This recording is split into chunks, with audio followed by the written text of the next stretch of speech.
नमस्कार साथियों, कैसे हैं आप सब। This is advocate Prakunj Sharma. Guys, आज एक बहुत ही बढ़िया टॉपिक के ऊपर बात करने वाले हैं हम लोग, क्योंकि रिकवरी एजेंट बनना चाहते हैं। बहुत सारे मेरे यूट्यूब फैमिली के मेंबर ऐसे हैं जो रिकवरी एजेंट बनना चाहते हैं, रिकवरी एजेंट हैं और रिकवरी एजेंसी बनाकर काम शुरू करना चाहते हैं। तो साथियों, उनकी मदद करने के लिए ही आज ये वीडियो है। उनकी मदद होगी इस वीडियो से, क्योंकि ना उनके पास सब चीज़ अवेलेबल है। भाई GST भी ले रखा है, DRA भी है, लेकिन ना आपको काम मिलने में बहुत मुश्किल हो रही है। तो आज मैं आपको एक ऐसा तरीका बताने वाला हूं जिससे आपको जो काम है ना बहुत जल्दी तरीके से मिल जाएगा, और बहुत जल्दी मिल जाएगा, बहुत अच्छे तरीके से मिल जाएगा, और ज़्यादा टेंशन नहीं होने की। पूरी वीडियो देखना, बहुत इंपॉर्टेंट वीडियो है, बहुत अच्छी वीडियो, बहुत नॉलेजेबल वीडियो है। ठीक है, बस वीडियो शुरू करने से पहले एक छोटी सी मेरी ऐसी रिक्वेस्ट है जो आप मानोगे, मुझे पता है। चैनल को सब्सक्राइब कर लेना, साइड में जो बेल आइकन है उसे प्रेस कर लेना, वीडियो को लाइक भी कर देना और शेयर ज़रूर कर देना। और हाँ, कमेंट करके मुझे ये ज़रूर बताना कि आप भी रिकवरी एजेंट बनना चाहते हो। चलते हैं अपनी वीडियो की तरफ, आइए।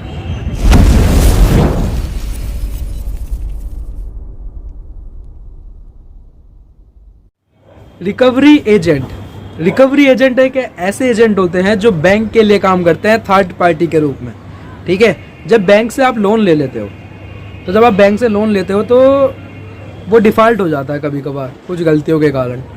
ठीक, जब आप किसी गलतियों के कारण वो लोन डिफ़ॉल्ट हो जाता है तो बैंक क्या करता है, वो केस ना रिकवरी एजेंट को दे देता है। और जब रिकवरी एजेंट के पास वो केस आ जाता है तो उसके ऊपर काम शुरू हो जाता है रिकवरी एजेंट के रूप में। ठीक, तो रिकवरी एजेंट का ये काम है कि उसे पैसे निकालने होते हैं बैंक के। ठीक है, जो एम्प्लॉय को पैसे लोन के रूप में दिए हुए हैं उस पैसे को निकालना है और बैंक में जमा करना है, तो उसका कमीशन उस एजेंट को मिलता है। ठीक, अब बात करते हैं गाइस, ये जो एजेंट बनते हैं ये कैसे बनते हैं। ठीक गाइस, देखो, इसको बनने के लिए आपको कुछ डॉक्यूमेंट आपके पास होने चाहिए, जैसे कि DRA, ठीक है, GST, और सबसे बड़ी बात कि आपके पास होना चाहिए एम्प्लॉय रेशो। ठीक है, एम्प्लॉय होने चाहिए आपको, क्योंकि भाई आप अकेले तो भाग दौड़ करोगे नहीं। भाई आप बैंक से भी काम ले रहे हो, आप उधर से भी काम ले रहे हो, लेकिन उन कामों के ऊपर जो जाएगा वो तो दूसरा बंदा ही जाएगा ना, आप तो काम लेके आओगे। लेकिन कुछ लोग ऐसे होते हैं हिम्मत वाले, ठीक है, वो खुद ही सब मैनेज कर लेते हैं कि भाई काम भी ला रहे हैं और रिकवरी के लिए भी खुद ही भाग दौड़ कर रहे हैं।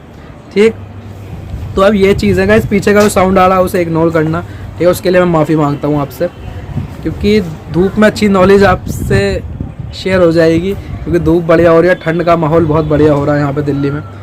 तो गाइज, एक बात मैं आपको बताऊँ, जब आप रिकवरी का काम लेते हो, इसमें ना दो तरीके होता है। जब मैंने आपको वीडियो में पहले बताया है कि भाई आपको काम कैसे मिलेगा, आपको बैंक में जाना है, आपको किससे मिलना है, ऐसे मिलना है, फलाना ढिमकाना, और ये वो फलाना ढिमकाना। ठीक है भाई, आपको मीटिंग के थ्रू काम की मैंने आपको बताया।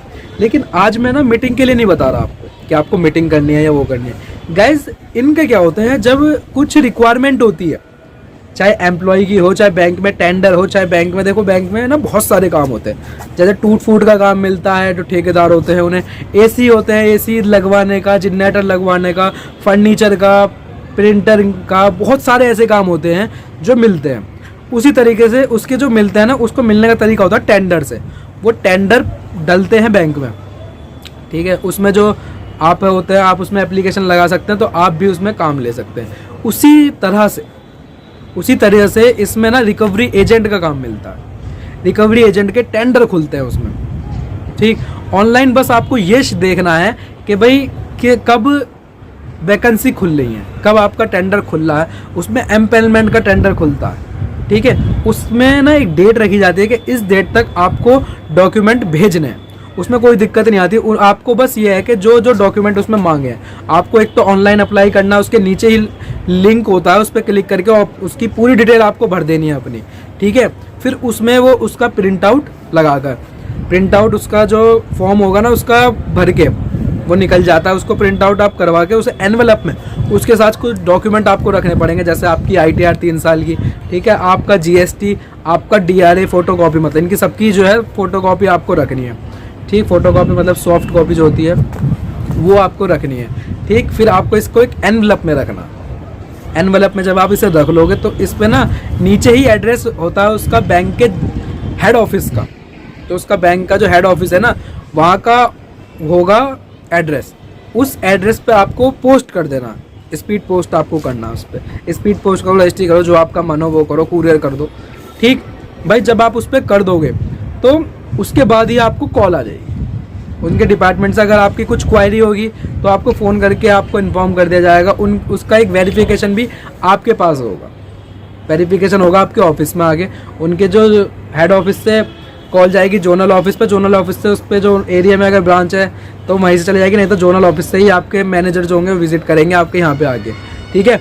वो फिर आपका एजेंसी आपको एम्पेलमेंट करवा देंगे, वो एजेंसी आपकी एम्पेलमेंट हो जाएगी इसी तरीके से, ठीक। उसमें कोई दिक्कत नहीं आने की, बस ऑनलाइन आपको फिल करना है फॉर्म, ठीक। और बाय पोस्ट उनको डॉक्यूमेंट आपने भेजना है, ठीक है। वो डायरेक्ट रिसीव होंगे लॉ ऑफिसर जो होते हैं और उनके जो हेड होते हैं एजीएम डीजीएम उनको रिसीव हो जाएंगे। वो चेक करेंगे, अगर उसमें अच्छा है आपको क्या बोलते हैं, अगर आपके काम है अच्छा होगा, ठीक है, प्रोफाइल आपकी बढ़िया दिखेगी उसमें, तो वो आपको कॉल कर लेंगे, आपको काम मिल जाएगा, ठीक है गाइस। उम्मीद करता हूँ बहुत अच्छी वीडियो लगी होगी आपको। अगर वीडियो अच्छी लगी तो चैनल को सब्सक्राइब कर देना, साइड में जो बेल आइकन है उसे प्रेस कर देना, वीडियो को लाइक ज़रूर करना गाइस, और कमेंट करके ज़रूर बताना कि आपको हमारी वीडियो अच्छी लग रही है, और अगर अच्छी लग रही है तो शेयर दबा के करो, ठीक है।